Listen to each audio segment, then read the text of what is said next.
أعوذ بالله من الشيطان الرجيم. بسم الله الرحمن الرحيم.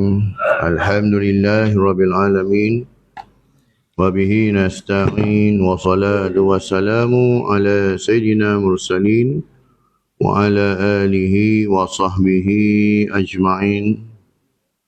قال رب اشرح لي صدري ويسر لي أمري واحلل عقدة من لساني يفقهوا قولي. من يهده الله فلا مضل له ومن يضلل فلا هادي له. أشهد أن لا إله إلا الله وحده لا شريك له وأشهد أن محمدا عبده ورسوله.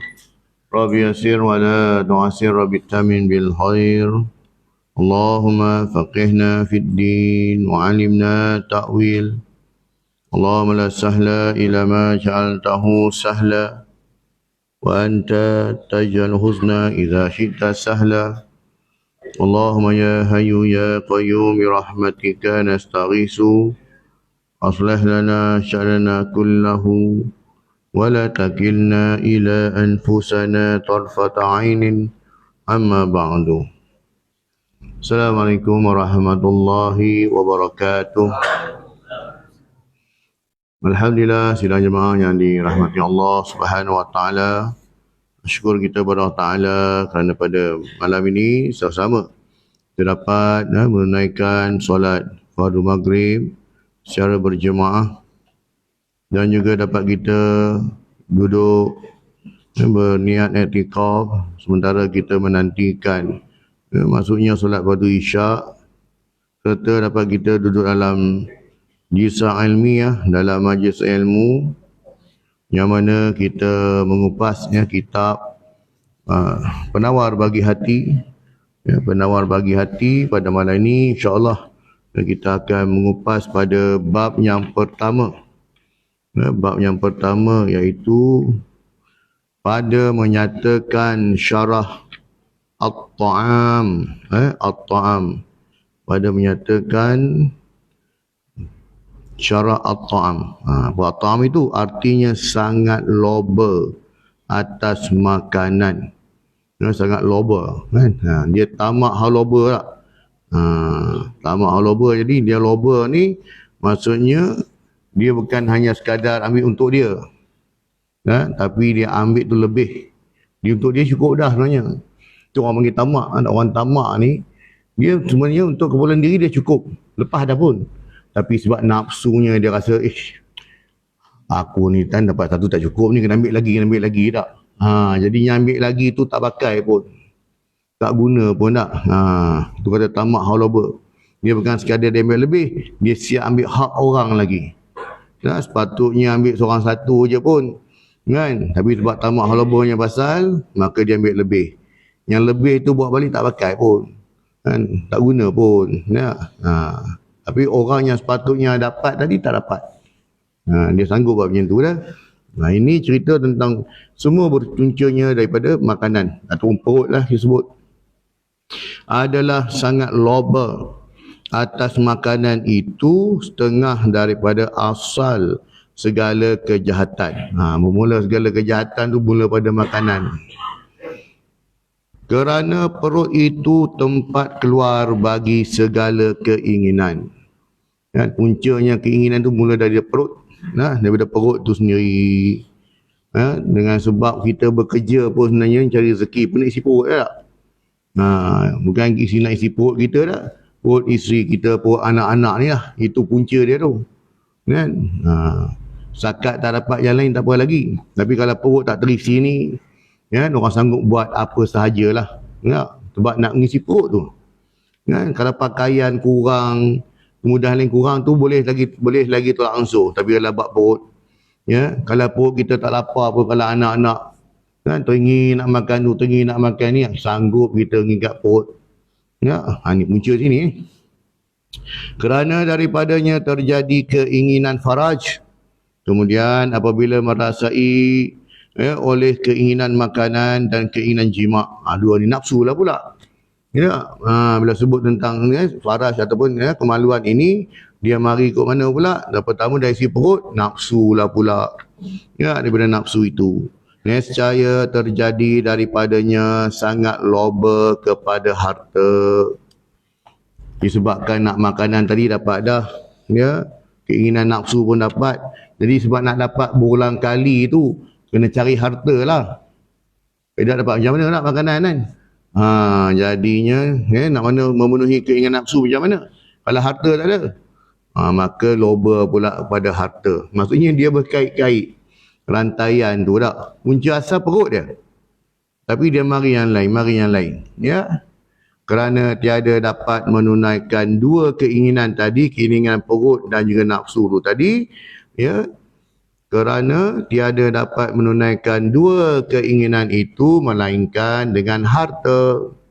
Nak makanan pun kena harta, nak memenuhi keinginan nafsu pun.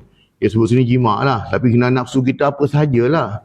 Kan kita inginkan kereta besar, kita ingin rumah besar, kita inginkan duit yang banyak, nafsu lah tu.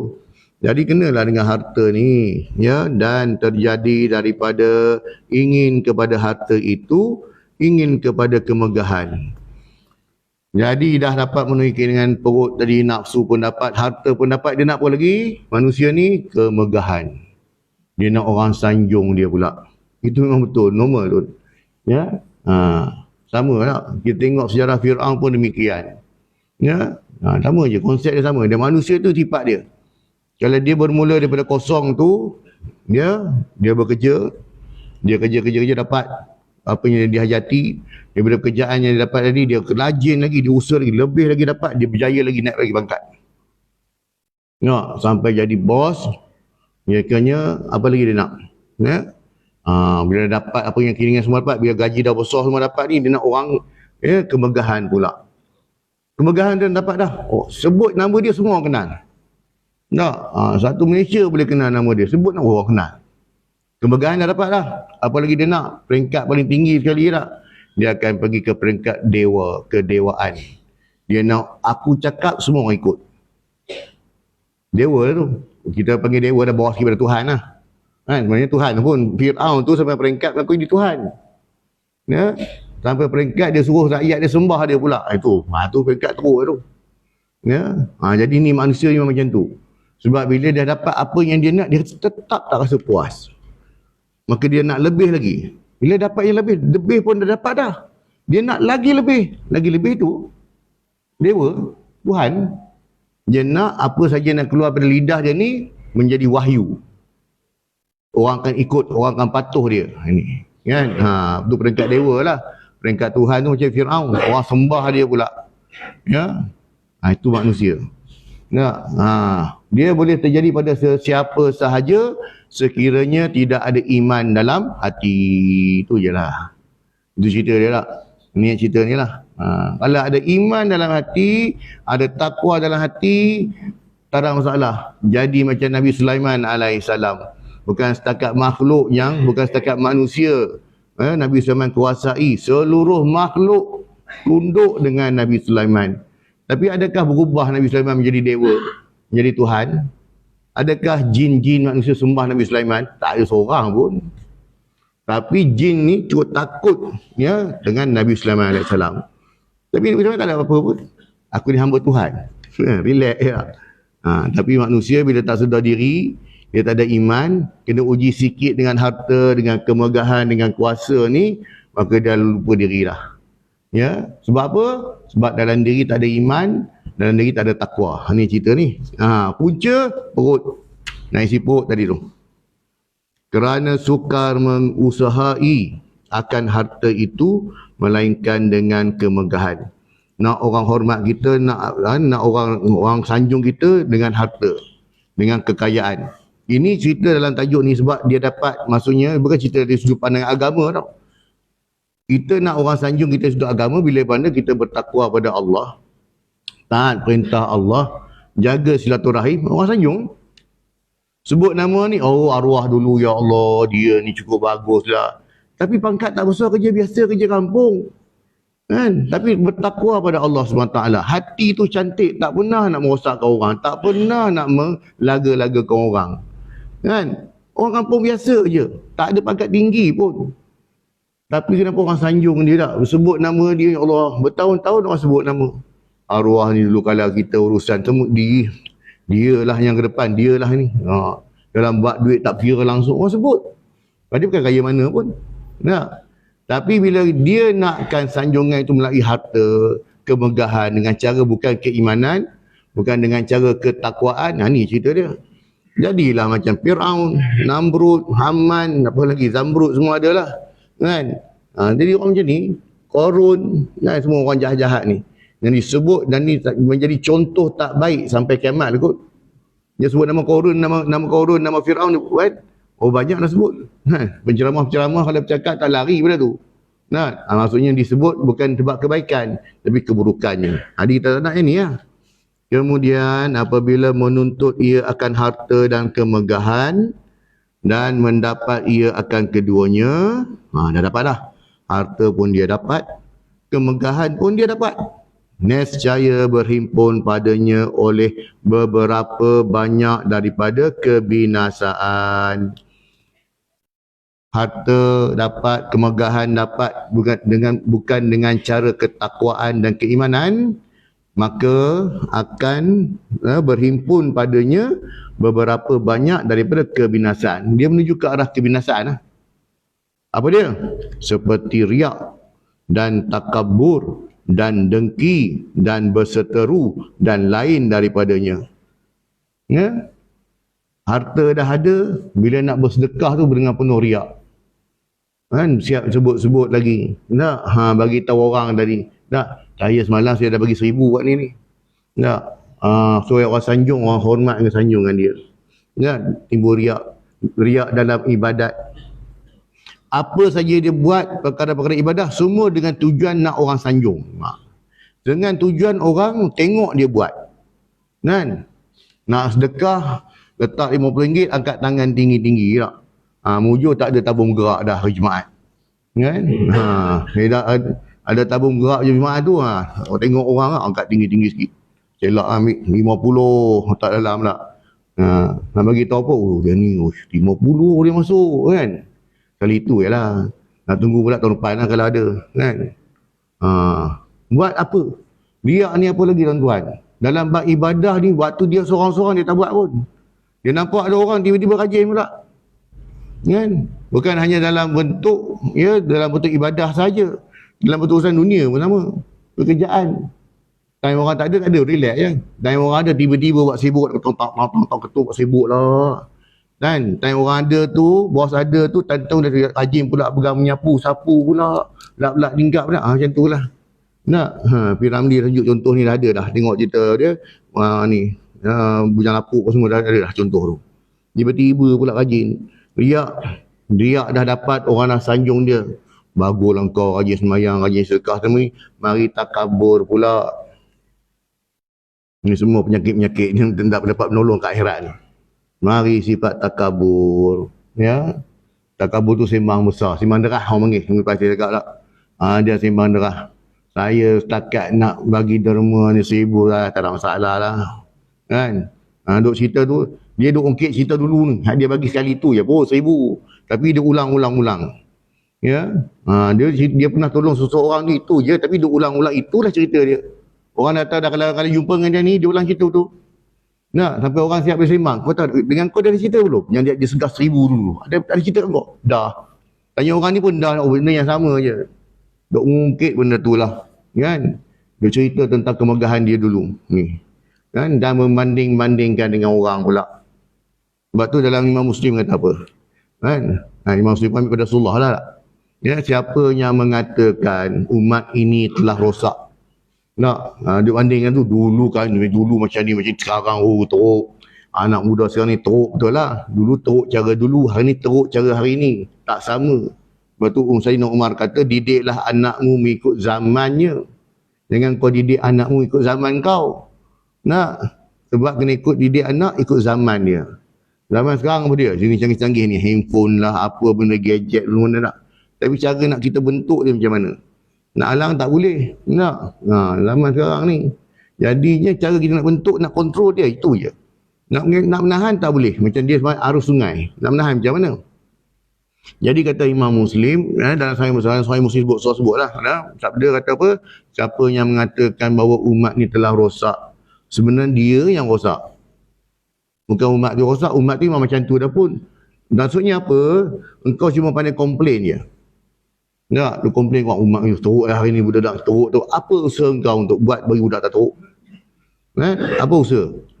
Itu cerita tak? Apa yang dianjurkan, apa yang dibuat untuk mengelakkan jangan jadi teruk. Tapi dia cuma pandai komplain teruk je. Maka dia lah yang teruk sebenarnya. Bukan berarti benda tu memang berlaku pun. Tapi hak tu kau komplain tu, yang tak buat apa-apa tu tak? Dia lagi teruk. Ni, ya, seperti riak dan takabur dan dengki. Ni semua penyakit-penyakit ni. Dengki apa tuan? Orang tak boleh lebih daripada dia. Kalau orang lebih sikit daripada dia, dia akan buat sesuatu lah. Sama dia fitnah orang tu ke, dia tanam apa benda kain kuning depan rumah orang tu ke, depan kedai orang tu ke, dua je. Maksudnya dengki, jangan lebih daripada dia. Dan berseteru dan bermusuhan. Buat musuh je dengan orang. Bila mana dia ada dengan sebab harta kekuasaan tadi, pengaruh dia ada, maka dia tambah pula berseteru. Nak bergaduh orang je lah.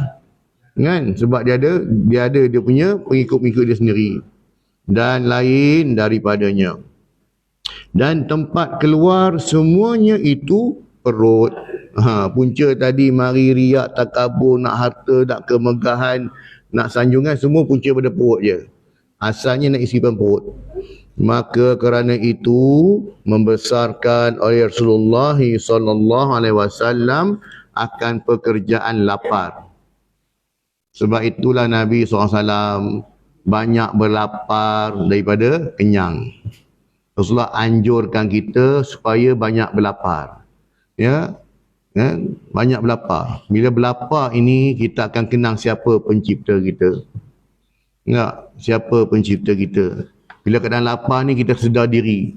Kita akan compare bagaimanalah seraku yang di negara-negara Islam yang susah yang lain ni. Keadaannya lebih teruk daripada aku. Yang Rasulullah anjurkannya ni. Tapi hari ni orang kadang-kadang tu lah kata, orang duk anjurkan, tak ada masalah tentang makanan sunnah. Saya tak ada masalah pun. Makanan sunnah ni makan kambing, makan tu. Tapi kita kena fikir satu je lah. Rasulullah makan kambing, suka kambing, Rasulullah makan macam ni. Tiap-tiap hari ke Rasulullah makan benda tu? Tu nak tanya yang tu je. Kita selalu sebut tak, makanan sunnah, Rasulullah suka makan kambing bahagian betisnya. Rasulullah suka makan makanan ni. Bila masa tak suka makan ni, suka makan yang tu? Nak tanya balik, tiap-tiap hari ke Rasulullah makan benda tu? Rasulullah 3 hari lapar, sekali kenyang. Makan dengan apa dia? Roti keras, balik ke dinding melantun balik. Tak cerita pula yang tu. Yang tentang Rasulullah hari tak? Dia cerita Rasulullah suka makan tu. Itu orang bagi sebat je lah. Takkan nak buang kan? Makan lah. Yang jamu kambing, orang jamu kan Rasulullah sendiri yang buat. Yang Rasulullah makan tu apa? Roti keras tu. Balik ke dinding melantun balik. Macam tu tak cerita. Yang tu tak nak cerita ke orang. Cerita sebab apa? Kadang-kadang dia bisnes benda-benda macam ni. Cerita lah tuan-tuan makanan sunnah Rasulullah macam ni. Tu tanya baik. Tiap hari Rasulullah mengadap benda tu. Kita betul. Tiap hari kita mengadap nasi. Tak nasi ikan. Tak ikan daging. Itu kita. Rasulullah tahu kan itu. Bukan begitu Rasulullah. Rasulullah banyak berlapar daripada kenyang. Jadi kalau kita semua makanan sunnah tu hati-hati jugalah. Memang Rasulullah makan sebab benda tu ada. Tapi bukanlah kata Rasulullah mengadap benda tu setiap hari. Tidak. Setahun pun tak sekali pun. Tapi sebab Rasulullah pernah makan, sebab dia sunnah ni ialah benda yang Rasulullah pernah buat. Maka dia kata sunnah lah. Jadi sebab itu maka bagi orang yang bisnes benda macam ni, dia akan sebut lah ni Rasulullah suka ni, Rasulullah suka. Sedangkan Rasulullah banyak berlapar macam mana dia kata Rasulullah suka. Engkau dah bagi aku makan je lah. Itu je lah tak. Bukanlah kata macam tu. Maka bersabda ia, Rasulullah sebut sabda Rasulullah SAW, ma min amalin ahabba ilallahi ta'ala minal ju'i wal atash. Artinya tiada ada pekerjaan yang lebih kasih kepada Allah Ta'ala daripada lapar dan dahaga. Ini betul-betul sunnah. Rasulullah banyak berlapar, Rasulullah banyak dahaga. Ini betul sunnah. Ini sebab Rasulullah sebut sendiri daripada lidah Nabi SAW. Yang makan kambing, yang makan tu makan ni, Rasulullah tak sebut pun. Aku suka makan kambing ini. Tak sebut.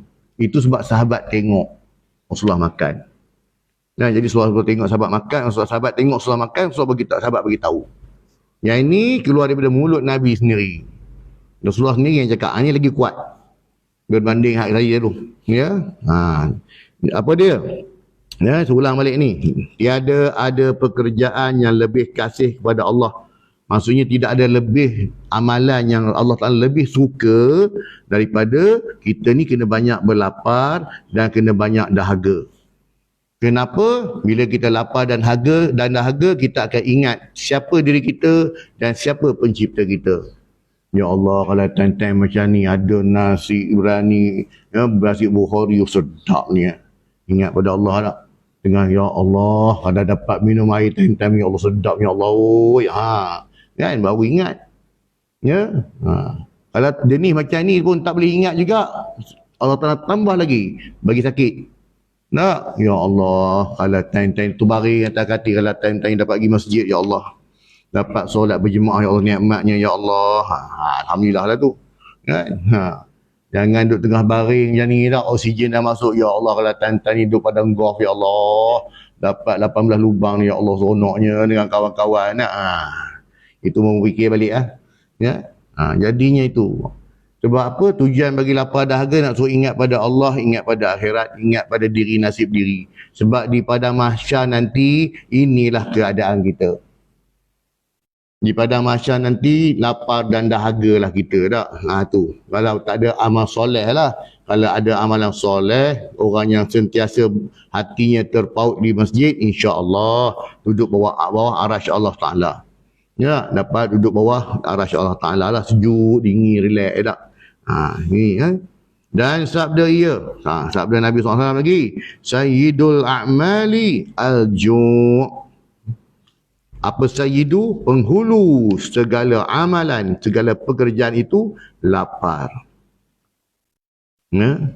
Dengan berlapar, ya, baru tinggal nak semayang. Dengan berlapar ni, ya, maksudnya dengan keadaan lapar ni kita sedar diri kita siapa. Ya. Sebab tu bila Rasulullah anjurkan, perintah Allah Ta'ala suruh kita ni berpuasa 30 hari ni, ya, berlapar. Diwajibkan, kutiba alaikumusyamu, diwajibkan ke atas kamu berpuasa. Kalaulah puasa tu tak wajib, tuan-tuan, siapa nak buat, siapa tak nak buat tak apa. Kita akan makan selama 365 hari tanpa henti. Perut tak ada relax langsung.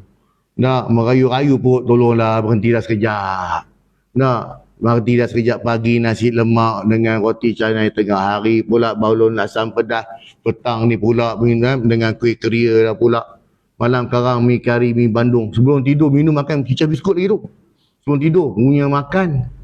365 hari kalau ikut Masihi. Kalau ikut bulan Islam 360 hari. Telannya manjang. Kalau tak diwajibkan puasa, mujurlah puasa tu diwajibkan. Maka terpaksa tahan perut 30 hari bagi relax sekejap. Nah, itu pun ada juga geng-geng plastik hitam. Kan? Duduk dalam tu ada lagi geng-geng plastik hitam ni. Nyorok belakang pokok lah, duduk belakang bangunan mana tak. Tak boleh juga. Pada Allah Ta'ala wajibkan itu untuk kesihatan kita. Nah, untuk kesihatan. Nah, doktor nasihatkan tuan, ya tuan ni dah paru-paru dah rosak, merokok kuat kan. Dah rosak jadi kena berhenti dah. Stop kejap. Aku tak dengar. Aku pergi belakang, curi-curi merokok. Doktor cakap untuk kesihatan dia. Nak buat juga buatlah. Bukan ada kisah pun, bukan melibatkan doktor tu pun. Doktor nasihatkan, jangan kurangkan. Ni dah cek dah teruk dah ni. Dia bangga cerita kawan. Aku tak ada yang dengar. Aku pergi belakang. Isak kawan tu. Kan, doktor tak tahu. Itu juga game plastik hitam. Nak, dia bangga konon dah kan. Tak apa, gastrik lah buat. Itu untuk kebaikan dia. Allah tak rugi. Tak rugi pun. Mana ada rugi. Nah, jadi itu kita faham. Ya, sebab setiap apa yang Allah kenakan ke atas kita untuk kebaikan. Ya, bukan tak ada untung apa pun. Kalau semua orang sembah Allah, tak naik pun. Orang itu tidak bertambah kerajaan Allah Ta'ala. Ya, kalau semua boykot tak nak sembah Allah pun, Allah Ta'ala tak rugi satu sen pun. Sebab setiap amalan yang kita buat ini untuk diri kita sendiri. Ya, watazawwadu, berbekallah kamu tak untuk diri kita, bukan untuk Allah. Sebab tu yang ibadah korban Allah kan Rasulullah pun sebut tak, daging korban tu tak sampai pun pada Allah, tapi ibadah niat kita sampai pada Allah. Daging tak sampai, darah tu tak sampai yang mengalir. Yang sampai apa? Ibadah kita, keikhlasan kita buat itu sampai. Yang sampai pada Allah pun bukan untuk Allah pun, untuk kita. Dah, ibadah tu untuk kita. Jadi penghulu segala pekerjaan itu lapar. Sabda Nabi SAW lagi, al-fikru nisful ibadati wa qillatu ta'ami iyal ibadatu. Artinya berfikir itu setengah ibadah. Maksudnya sebelum buat sesuatu, fikir, guna otak. Sebelum cakap sesuatu, guna otak. Sebelum nak post sesuatu, nak forward sesuatu, guna otak. Berfikir dulu. Bukan guna nafsu.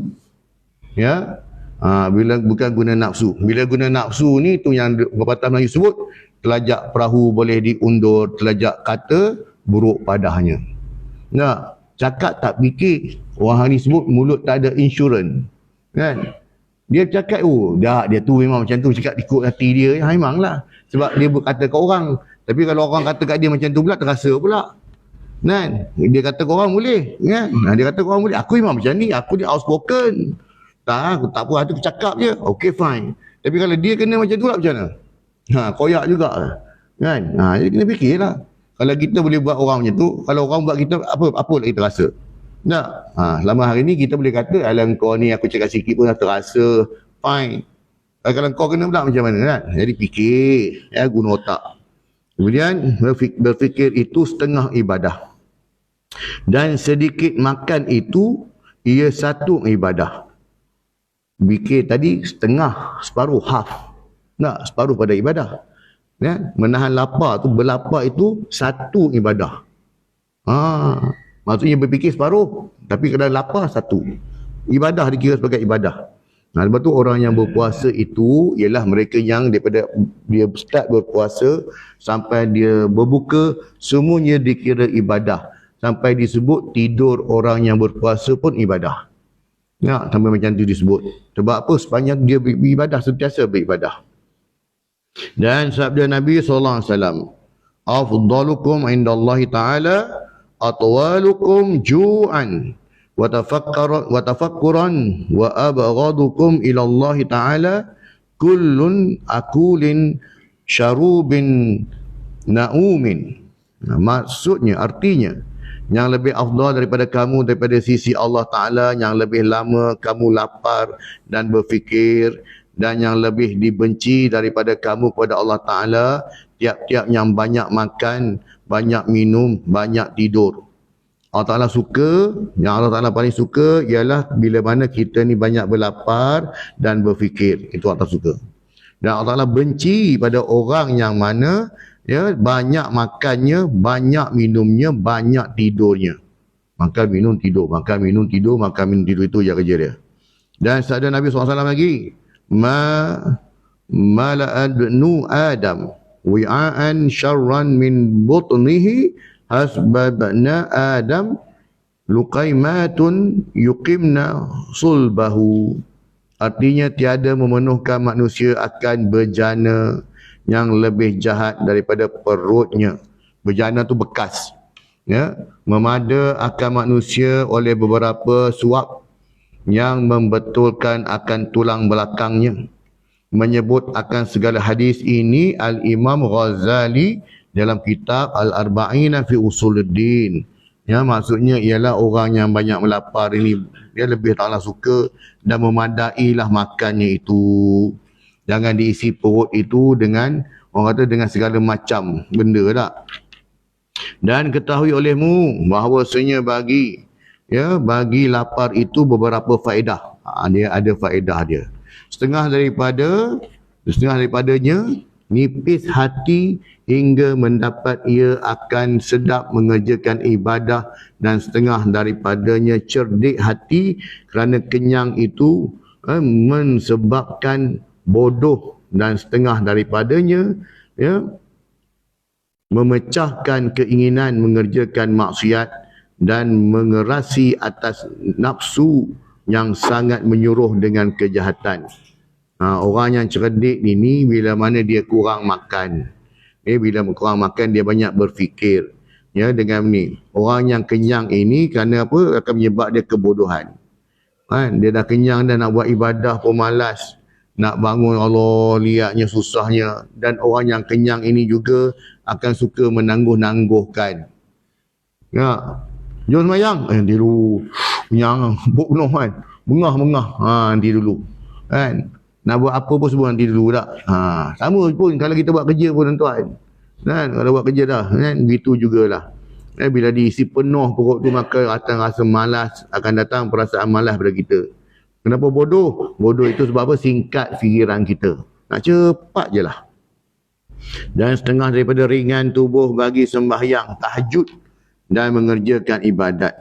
Sebab tu tadi kalau sampai sebelum tidur pun dah cicah biskut, dah makan semua dah. Bila mana nak bangun tahajudnya? Ya, dah kenyang. Tidur-tidur pun kadang dengar dah subuh tu mujur lah tu. Kan? Tu boleh lajak sampai subuh gajah tu. Kan? Subuh gajah tu boleh awal lagi lah. Kena subuh dinosaur ni. Nak? Subuh dinosaur, subuh gajah tu dalam pukul 8, pukul 9 kan. Subuh dinosaur ni pada tu suruh. Kan? Baru sedar pukul tidur. Ya Allah, tidur lamanya. Ni kata tadi. Dan hilang mengantuk yang menegah ia daripada ibadat dan setengah daripadanya memada dengan sedikit daripada harta dunia. Maksudnya harta dunia tak payah banyak-banyak. Adapun kenyang itu maka ada padanya beberapa kebinasaan. Keburukan kenyang ni. Tadi faedah kenyang. Ni keburukan dia. Pertama, ketiadaan sedap mengerjakan ibadat. Ya. Sebab apa? Nak berdiri lama, tak larat. Nak rukuk, sujud, takut terkeluar balik. Dalam mulut dah penuh. Kan? Kerana, kedua, menambah keinginan nafsu. Ya, dia dah kenyang dah, makanya teringin lagi. Nak makan ni sedap begini. Kan? Nak lagi tak? Ketiga, ketiadaan kasihan akan yang miskin. Buk dah kenyang kan? Bila orang datang meminta apa pun semua pun, korang malas kerja tak? Ya, maka dia hilang perasaan kasihnya itu. Ya, nak mengenangkan pada nasib-nasib saudaranya. Kerana apabila ia kenyang, nescaya menyangka ia akan sekalian manusia, semuanya kenyang, bersalahan lapar. Sebab bila dia kenyang, dia ingat semua orang kenyang. Begitu. Ya. Tapi bila dia dah kena lapar, dia akan tengenang. Macam manalah, ya, saudara-saudara aku yang negara yang susah-susah ni. Lapar lagi teruk pada aku. Sampai peringkat air lecah tu. Air lecah lah. Kita panggil apa? Kalau orang Kedah panggil air acak. Kan? Minum. Ambil minum. Sampai peringkat macam tu boleh. Sampai peringkat ambil tanah tu dibersihkan, buat biskut, makan. Kan? Kalau beberapa Afrika tu lah. Kita pun tak terfikir benda macam tu. Tak sangka langsung air lecah ni boleh minum. Kan? Bukan kucing yang minum, bukan lembu minum, manusia yang minum. Ya? Lalat lalu orang ingat ngap masuk mulut, telan. Kan? Itulah kata. Dia tak kira dah benda tu menyebabkan mudarat tidak lah. Yang penting masuk perut aku, terlaparnya. Maka ia sebab bagi kasihan belas akan orang miskin. Dan inilah setengah daripada hikmah wajib puasa. Yang sebut tadi lah. Dan keempat, lemah daripada mengingat akan ilmu. Bila banyak kenyang ni, ilmu pun kurang nak mengingat. Yang memberi manfaat. Tu. Yang kelima, bahawasanya orang yang sempurna iman itu pergi datang ia kepada masjid. Dan orang yang banyak kenyang itu lagi datang ia kepada jamban. Jamban nak bertandah. Orang pergi beli air lah. Nak memerut dia. Orang yang lapar ni rajin ke masjid. Maka jika engkau berkata sungguhnya telah jadi kenyang itu ibadah bagiku, maka betapa aku meninggalkan dia. Maka dijawab bahawasanya yang demikian itu mudah atas mereka yang menghendaki akan dia dengan diansur-ansur. Ya, makutnya boleh makan, tapi jangan nak kita makan sekaligus macam tu tak. Makan sikit-sikit tak apa, berulang balik tak. Dan iaitu bahawa mengurangi engkau pada tiap-tiap hari daripada makanan engkau yang biasa kadar suap hingga mengurangi engkau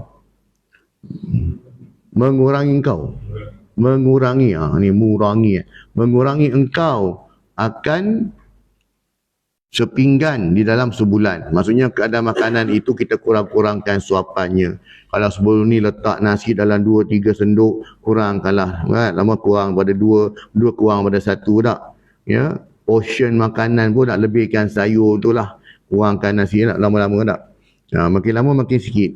Maka tiada nyata bekas mengurangkan itu pada diri engkau, dan jadilah mensedikitkan ia adat engkau.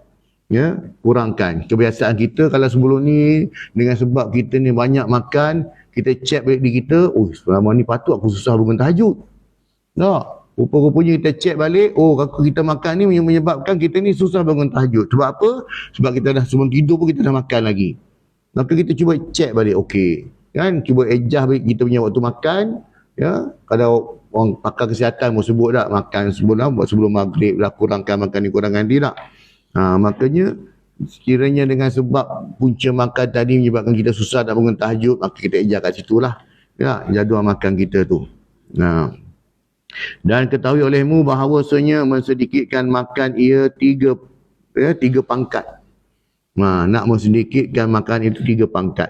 Pertama, pangkat as-siddiqin, darjat iaitu menyimpankan atas kadar yang memelihara badannya daripada binasa, dan iaitu kadar yang ditakuti dengan sebab kurang daripadanya akan binasa akal dan menyebabkan mati. Ya, makanya dia takut, maka dikurangi kadar makanan itu, terutama makanan-makanan yang memberi mudarat. Apa tuan-tuan? Benda tu halal tapi beri mudarat, minum air gas. Ya, makan makanan ada kata yang banyak mengandungi bahan-bahan campur-campuran ni. Ya, kurangkan. Ya, lebih kepada makanan-makanan yang mana yang aslinya itu dah, organiknya itu. Yang kedua, bahawa terpada ia dengan setengah cupak tiap-tiap hari. Maksudnya makanan itu dia dah catur siap-siap. Kalau sebelum ni dia boleh makan dalam 2 senduk, kurangkan lagi. Dan iaitu memenuhi 1/3 perut, ya, dan atas yang demikian itu memperbuat oleh Sayyidina Umar radhiyallahu anhu dan jamaah daripada sahabat, kerana adalah makanan mereka itu segantang syair pada tiap-tiap 7 hari. Segantang tuan-tuan, ibarat macam berah jugalah. Segantang belah untuk 7 hari tuan boleh buat. Ya, satu gantang tu buat portion untuk 7 hari. Ni yang Sayyidina Umar buat, yang sahabat buat. Yang ketiga, bahawa memadakan secupak tiap-tiap hari. Apabila melebihi akan yang demikian itu, maka ia bersekutu akan orang kebanyakan dan masuk di dalam membanyakkan makan. Adapun menyedikitkan makan dengan ditelik kepada masa, maka iaitu 3 pengikat juga. Yang lebih tingginya bahawa lapar ia 3 hari atau lebih. Ini yang Rasulullah buat. Itu saya sebut tadi di awal. Ya, Rasulullah lapar 3 hari, kenyang sehari je. Jadi dalam 7 hari itu, sehari je kenyang, 6 hari lapar. Itu yang terbaik. Kalau boleh buat lah kan. 3 hari atau lebih. Artinya tiap-tiap 3 hari atau lebih sekali makan. Maksudnya lepas 3 hari sekali makan. Lepas 3 hari sekali makan. Maka sungguhnya adalah Sayyidina Abu Bakar radhiyallahu anhu lapar ia 6 hari. Maksudnya bukan secara berturut-turut begitu yang saya sebut tadi lah. Dan 3 hari lapar sekali makan. 3 hari lapar sekali makan. Dan ada pun yang pertengahannya bahawa makan ia pada tiap-tiap 2 hari. 2 hari lapar, 1 hari makan. 2 hari lapar, 1 makan. Dan yang lebih rendah bahawa makan ia tiap-tiap hari sekali. Ya, tiap-tiap hari sekali boleh tuan. Sekali je makan tak? Kita 5 kali, 6 kali makan kan? Ini sekali je tak? Adapun mereka yang makan 2 kali pada tiap-tiap hari, maka tiada ada baginya kelakuan lapar sama sekali. Kan? Dia sebut yang makan 2 kali, pengarang ni sebut, tadi kita biasa paling kurang tak boleh buat macam nak selang 3 hari sekali makan, tak boleh buat 2 hari. Tak boleh 2 hari pun tak apalah, tiap-tiap hari tapi sekali je makan. Tak, dia kata tak. Kalau tak boleh sekali juga, 2 kali makan, dia kata tak. Kalau 2 kali makan pun tak boleh buat, kata berat lah ni. Ada kita buat 2 kali makan? Tobat lah tak. Minum pagi, pukul 10 kan makan lagi, pukul 12 makan lagi. Tak? Tak melangkah tengah hari lah tu. Petang kat asar minum lagi. Malam sekarang makan lagi, tak sebelum tidur makan lagi. 6 kali makan. Ni dia sebut 2 kali je ni. Dia sebut 2 kali je. Itu pun dah teruk dah tu kan. Sebab Rasulullah 3 hari lapar kan. Ya. Dan adalah ia meninggalkan kelebihan lapar. Ni cerita fokus pada lapar. Sebab apa tuan-tuan? Sebab kebanyakan orang, manusia ni bila mana dia dalam keadaan dia kenyang, dia banyak, orang kata apa, mengabaikan ibadah itu je. Nak fokus pada ibadah. Jadi mana datang pula Rasulullah puasa hari Isnin Khamis ni? Ya. Kata tadi Rasulullah 3 hari lapar, sekali kenyang kan. Yang Rasulullah puasa Isnin Khamis tu macam mana tu? Itu yang Rasulullah buat. Isnin Khamis tu Rasulullah dah buat dah. Ini cerita dia Rasulullah tak puasa. Kan? Tak makan je. Kadang mungkin minum seteguk air. Seteguk air minum. Tak puasa lah maksudnya. Tapi lapar lah. Sebab nak dapatkan makanan tu. Tapi ada pun hari Isnin dan hari Khamis memang Rasulullah puasa. Puasa lah. Tak minum air, tak makan lah. Sebab apa? Rasulullah kata sebab aku puasa hari Isnin, aku suka puasa pada hari Isnin sebab hari Isnin aku dilahirkan. Maksudnya Rasulullah ni tiap-tiap minggu lah Rasulullah sambut birthday. Cuma tahu kali lilin je lah. Tak tiup kek, tak tiup lilin je lah. Tiap-tiap hari Isnin sebab aku dilahirkan pada hari Isnin. Yang keduanya kenapa aku puasa hari Khamis? Sebab pada hari Khamis amalan kita diangkat. Tak? Lepas waktu asar, maka amalan kita akan diangkat. Maksudnya tiap-tiap minggu lah amalan kita diangkat. Kan? Tiap-tiap minggu malaikat akan angkat amalan kita naik ke langit. Tak? Jadi setiap seminggu sekali dia akan diangkat. Jadi aku suka bila mana malaikat ini dia angkat amalan aku naik ke langit ketika aku sedang berpuasa. Aku suka. Jadi dua tu lah. Ya? Dua benda ni. Tapi ada pun hari-hari yang lain Rasulullah tak makan. Cuma mungkin Rasulullah minum. Tak puasa lah tu. Kan? Jadi itu cerita dia lah. Jadi betul lah tu puasa sunat itu untuk seminggu 2 hari inilah, Isnin dan juga hari Khamis. Tak? Tu tajuk dia tak tentang menjaga perut. Wallahu ta'ala alam tuan-tuan. Ya, insya-Allah pada kuliah akan datang pula kita akan bahaskan pula bab yang kedua pada menyatakan sangat loba atas berkata-kata. Kenapa sebut loba tak? Ini memang bahasa lama. Loba tu maksudnya berlebih-lebihan. Yang tadi ni cerita bab berlebih-lebihan atas makanan. Maksudnya makan secara berlebihan. Ya? Sebab tu kalau makan banyak kali pun tak ada masalah. Tetapi dengan portion yang memadai lah. Kan? Tak banyak portion yang memadai. Bukannya maksudnya dia makan minum pagi pun macam makan tengah hari. Makan tengah hari ni macam tengah hari dah. Minum petang pun makan makanan berat. Malam pun sebelum tidur makan pun macam tengah hari juga. Kadarnya itu. Bila kita buat demikian bermaknanya kita tidak ada ruang dalam perut kita. Ya. Kalau Imam Syafi'i pun sebut bahagikan waktu tu dalam perut kita ni kena bagi 3.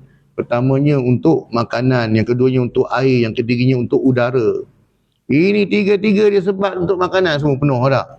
Mana tak datang mengah? Mana tak datang bila nak buat ibadat tu rasa malas? Sebab perut dia penuh dengan makanan je. Sepatutnya 1/3 makanan, 1/3 lagi air, 1/3 lagi udara. Lagi menapah, boleh menapah tak? Kita pun dah tengok ada orang makan, punya makan dia melantak sampai dah sandar macam tu tak? Sebab apa?